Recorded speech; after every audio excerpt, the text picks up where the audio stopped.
శిల్పకళా వేదిక అనగానే నాకు గుర్తొచ్చేది పాత జీవితం, ఒకప్పటి కథ. ఒకప్పుడు మీకు అందరికీ ఒక ఐడియా ఉంటుంది. హైదరాబాద్ని వేదికపై నుండి మేమందరం కూర్చొని తెలుగు జాతిని ఏ విధంగా అగ్రస్థానంలో పెట్టాలని ఆలోచించినప్పుడు మొదటి బ్రేక్ త్రూ, మొదటి అడుగు హైటెక్ సిటీ. దాంతో ప్రారంభమైంది మన జర్నీ. ఇప్పటికి కూడా జ్ఞాపకం. వేదికపై నుండి మిత్రులందరం కలిసి వాజ్పేయి గారిని పిలిపించి హైటెక్ సిటీతో ప్రారంభించాం. ఐటీకి ప్రాధాన్యత ఇచ్చాం. అదే సమయంలో టెక్నాలజీకి ప్రాధాన్యత ఇచ్చాం. కానీ మన సాంప్రదాయాలు మర్చిపోకూడదు. మన వారసత్వాన్ని ఆ రోజు సౌత్ ఇండియా కౌన్సిల్ ఆధ్వర్యంలో ఈ ప్రాంతం ఉంది. ఇప్పుడు నేను ఉండేది. చెన్నారెడ్డి గారు చైర్మన్, తమిళనాడు గవర్నర్. ఆయన ఒకటే అడిగాను, ఈ ప్లేస్ నాకు ఇమ్మని అడిగితే అడగంగానే ఈ ప్లేసు ఒక తీసుకోమని చెప్పి ఇచ్చారు. అక్కడి నుంచి అంత మునుపు మీరు చూస్తే రవీంద్ర భారతి ఒకటే ఉండేది. మనకు చిన్న హాల్, ఇమ్మీడియట్గా ఒక కాన్ఫరెన్స్ హాల్ కావాలని శిల్పకళా వేదిక, శిల్పారావం ఈ రెండు కూడా అభివృద్ధి చేశాం. ఒక పక్క హైటెక్ సిటీ, ఇంకొక పక్క చుట్టుపక్కల ఐటీ కంపెనీలు, మధ్యలో మన సాంప్రదాయాల్ని ఎప్పటికీ గుర్తుపెట్టుకునే విధంగా శిల్పకళా వేదిక, శిల్పారావం ఏర్పాటు చేశాం. అవి చూసిన తర్వాత అనిపిస్తుంది ఈరోజు తర్వాత చాలా డెవలప్మెంట్ జరిగాయి. బిల్ క్లింటన్ వచ్చినప్పుడు 2 నగరాలుంటే ఈ 2 నగరాలకు 3వ నగరాన్ని యాడ్ చేయాలని హైదరాబాద్, సికింద్రాబాద్కి అదనంగా సైబరాబాద్ నగరాన్ని కూడా నామకరణం చేసి ఈరోజు సైబరాబాద్ని తీసుకెళ్ళాం.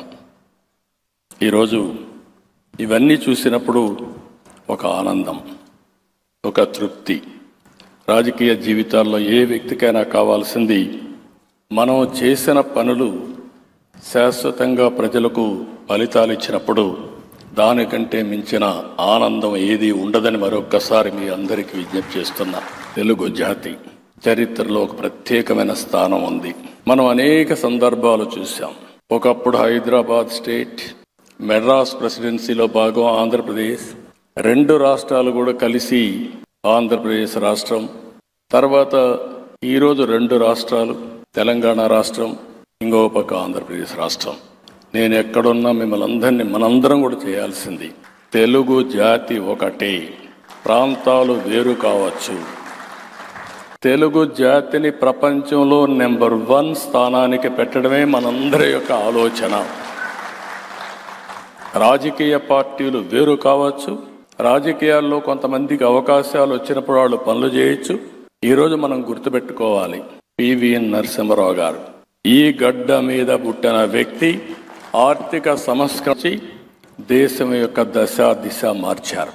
ఇవన్నీ మనం గుర్తుపెట్టుకొని భవిష్యత్తులో కూడా తెలుగు జాతిని నెంబర్ 1 చేసే విధంగా ముందుకు పోవాలని మరొక్కసారి కోరుకుంటూ, ఈరోజు ప్రపంచం, నాకు ఏ డౌట్ లేదు, ప్రపంచంలోనే భారతదేశం నెంబర్ 1గా తయారయ్యే రోజులు తొందరలోనే ఉన్నాయి. ఇండియన్స్ ప్రపంచం మొత్తానికి నెంబర్ 1గా ఉంటారు. అదే సమయంలో తెలుగు జాతి, మొన్నటి వరకు జూయిష్ని గురించి మాట్లాడేవారు, ఈరోజు ప్రపంచం మొత్తం మాట్లాడాల్సింది తెలుగు జాతి అందరికంటే అగ్రజాతిగా ఉండడానికి మనందరం దీక్ష తీసుకుని ముందుకు పోవాల్సిందిగా కోరుకుంటూ, భారతదేశాన్ని ముందుకు తీసేపోయే బాధ్యత ప్రధానమంత్రి గారు తీసుకుంటారు.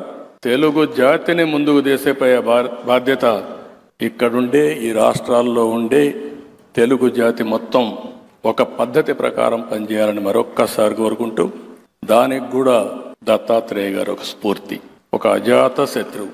నేను చూశాను, ఒక పార్టీ కాదు, అన్ని పార్టీల్ని ఒక వేదిక మీద ఒకరోజు కాదు ప్రతి ఒక్క సంవత్సరం తీసుకొచ్చి ఐకమత్యాన్ని కాపాడిన వ్యక్తి బండారు దత్తాత్రేయ గారు. ఆ ఐకమత్యంతోనే మనందరం ఒకటిగా ముందుకు పోవాలని మరొక్కసారి విజ్ఞప్తి చేస్తూ అందరికీ నమస్కారాలు. జై హింద్.